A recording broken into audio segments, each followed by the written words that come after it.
సూర్యాపేట మండలంలోని కేసారం గ్రామంలోని రైతు వేదికలో రైతు రుణమాఫీ సంబరాలు ఘనంగా జరిగాయి. ఈ వేడుకలో మాజీ మంత్రి సూర్యాపేట నియోజకవర్గ Congress party in charge Ramreddy Damodar Reddy, AICC సభ్యులు రామ్రెడ్డి సర్వోత్తం రెడ్డిలు పాల్గొన్నారు. రైతు రుణమాఫీ కాంగ్రెస్ ప్రభుత్వం తీసుకున్న చారిత్రాత్మక నిర్ణయమని రాష్ట్ర కాంగ్రెస్ నేతలు కొప్పుల వేణురెడ్డి, సూర్యాపేట మండల పార్టీ అధ్యక్షుడు కోతి గోపాల్ రెడ్డిలు అన్నారు.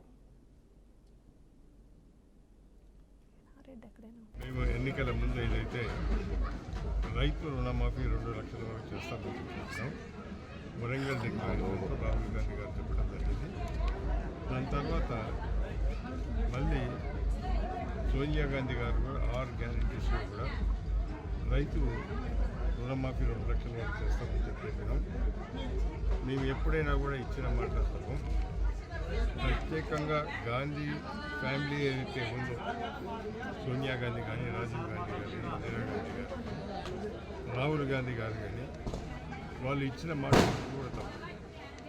సోనియా గాంధీ గారు తెలంగాణ పోరాటంలో 60 సంవత్సరాలు మనం పోరాటం చేస్తే ఆమె ఇచ్చిన మాట ప్రకారం ప్రత్యేక తెలంగాణ ఒకవైపు పార్టీకి నష్టం జరిగినా కూడా